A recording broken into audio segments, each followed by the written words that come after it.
మన శరీరంలో కూడా నీటికి ముఖ్యత్వం ఉంది. నీరు కూడా ఆక్సిజన్ యొక్క ప్రతిరూపమే. 88% ఆక్సిజన్, మిగతా హైడ్రోజన్ తో కలిసి నీళ్లు ఏర్పడుతున్నాయి. నీళ్లని మీరు అలా ఓపెన్ గా పెడితే 2-3 రోజుల్లో ఆవిరైపోతుంది. సో నీరు కూడా ఆక్సిజనే.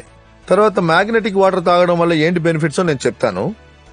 జనరల్ గా మీరు చూసారంటే ఈ మ్యాగ్నెటిక్ టెండెన్సీ మ్యాగ్నెటిక్ తన ప్రాపర్టీని ఎదురుగా ఉన్న వారి మీద జనరేట్ చేస్తుంది.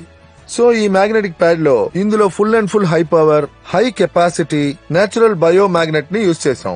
ఈ వాటర్ ఎనర్జీ ప్యాడ్ ని బాటిల్ కి చుట్టూ పెట్టండి.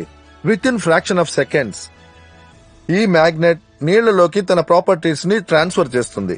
తర్వాత నీళ్లు ఎలక్ట్రిసిటీని పాస్ చేస్తుంది. అంటే నీళ్లలోకి ఎలక్ట్రిసిటీ పాస్ అవుద్ది. సో ఈ ఎలక్ట్రో మ్యాగ్నెటిక్ ఫ్రీక్వెన్సీ యొక్క మ్యాగ్నెట్ నీళ్లలో స్ప్రెడ్ అవడం ప్రారంభించి నీళ్లు కూడా మ్యాగ్నెట్ గా మారడం ప్రారంభిస్తాయి. తర్వాత ఆ మ్యాగ్నెటిక్ నీటిని మనం తాగిన ఆ మ్యాగ్నెట్ మన శరీరం మొత్తం పాకుద్ది. తర్వాత మన శరీరం మొత్తంలో ఏముంది, ఇది దేంతో తయారైంది? Blood cells. బాగా జాగ్రత్తగా వినండి, ఇది మ్యాగ్నెటిక్ వాటర్. ఈ వాటర్ బాటిల్ లో ఉన్న ఈ మ్యాగ్నెటిక్ వాటర్, ఈ మ్యాగ్నెట్ వాటర్ ని మ్యాగ్నెట్ గా మారుస్తుంది.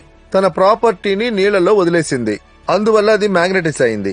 అందువల్ల మీరు తాగిన నీళ్లు మ్యాగ్నెటిక్ అయింది. ఇంతకు ముందే నేను మీకు చెప్పాను మన బాడీ దేంతో తయారైంది? Blood cells. బ్లడ్ సెల్స్ లో ఏముంది? హీమోగ్లోబిన్.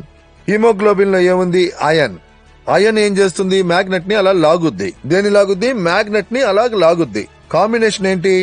మీరు మ్యాగ్నెటిక్ నీరు తాగారు. సో బ్లడ్ సెల్స్ లో ఉన్న ఐరన్ మ్యాగ్నెట్ ని అలా లాగుద్ది. అలాగే లాగింది. మ్యాగ్నెట్ లోపల ఏముంది? నీళ్లు వచ్చాయి. నీళ్లు ఏని రూపం? ఆక్సిజన్. అగైన్ ఏమైంది? బ్లడ్ సెల్స్ కి నీళ్ల రూపంలో ఆక్సిజన్ లభించింది. ఈ మ్యాగ్నెటిక్ నీటిని మీరు తాగారంటే అది ఒట్టి నీళ్లు కాదు, వాటర్ కమ్ ఆక్సిజన్.